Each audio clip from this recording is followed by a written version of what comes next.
The movie follows two American soldiers sent to investigate a construction site in the Iraqi desert. All American workers assigned to build a pipeline in this area were found dead, executed with precise shots to the head. Their mission is to find out what really happened before reconstruction begins again. After monitoring the area for nearly 20 hours, the soldiers find no signs of enemy troops, only scattered bodies. Matthew decides to approach the site for a closer look, while his partner, Isaac, stays behind to cover him. Matthew to suspect that the victims were killed silently by a legendary Iraqi sniper known as Juba. As Matthew examines the bodies, his doubts fade. Every victim was killed with a single, perfectly placed shot. It is Juba behind there. Suddenly, a gunshot rings out, and Matthew is hit in the stomach. Isaac rushes to help, but another shot strikes near him, forcing him to retreat and take cover behind an old concrete wall. With Matthew badly wounded and losing blood, Isaac tries to call for backup. Unfortunately, the radio signal is broken.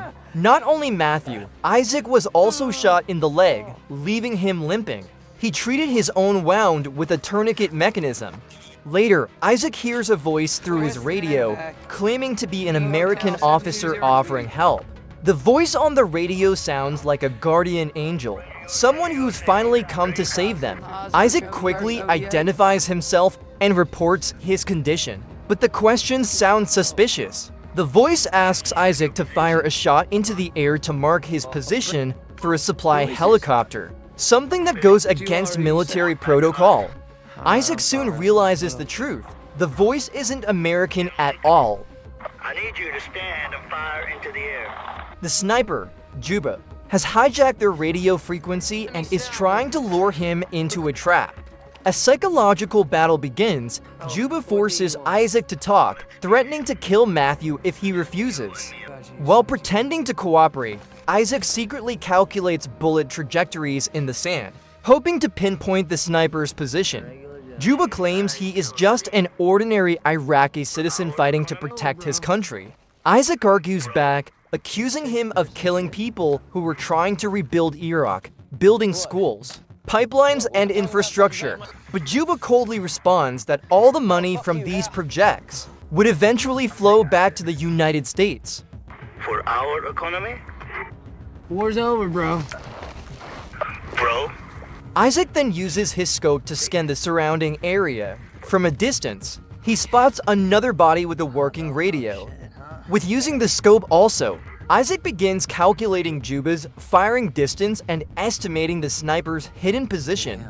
Based on his calculations, Isaac becomes convinced that Juba is firing from behind a large pile of trash. It means baking under the sun. This confirms Juba is a highly skilled sniper. Still, Juba denies being a professional soldier, claiming he's just an ordinary Iraqi citizen who only kills those who attack first. Running out of options, Isaac tries to drink from his water bottle, only to realize it's empty. A bullet hole pierces the bottle. At this point, Juba's skill is undeniable. He can precisely shoot radios, antennas, water bottles, even Isaac's leg. In this situation, Isaac knows he's slowly dying. While Juba keeps talking, Isaac quietly calculates bullet trajectories. Their conversation turns personal. Isaac talks about his childhood and his best friend, someone he grew up with. Juba suddenly mentions a name, Dean. Isaac is shocked. He knows that name, weak and exhausted.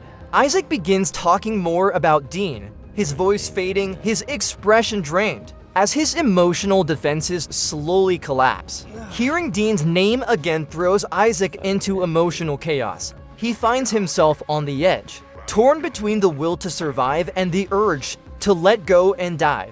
Later, Isaac attempts to trick Juba by strapping a jacket and helmet to his chest and lifting it over the wall. Juba isn't fooled. The helmet falls, leaving Isaac completely exposed. Refusing to wait for death, Isaac makes a desperate run to another body nearby.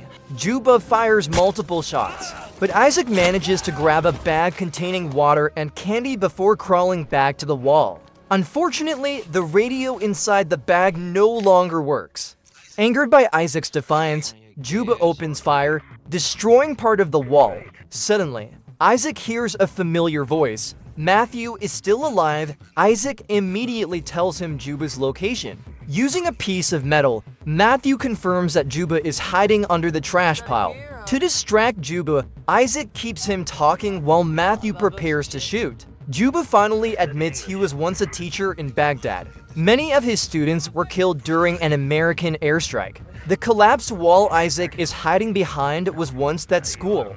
Juba turns out to be one of the Iraqi locals who was trained by the US military as a sniper. He joined the program by pretending to side with America, but after fully mastering his sniper skills, Juba betrayed them and turned those skills against his former trainers. While they are talking, Matthew finally takes the shot, hitting the trash pile, but as he reloads, Juba fires back, striking Matthew in the shoulder.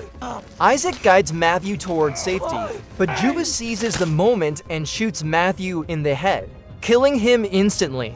Isaac watches his friend die right in front of him. Juba tells Isaac to leave, claiming he won't shoot him. Isaac doesn't believe him. Juba then asks why Isaac is really there, even though the war is officially over. Isaac admits the truth about killing his own friend and living with that lie ever since. Suddenly, Isaac hears activity on his radio. The signal is back, but he can't transmit. Shockingly, Juba hijacked the transmission again, impersonating Isaac and calling for help.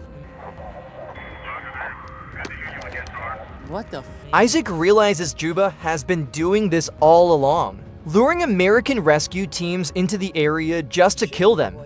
Later, Isaac wakes up in pain after being stabbed by a bird pecking his wounded leg. Determined to act, he uses a rope to pull Matthew's rifle toward him and aims it at the trash pile.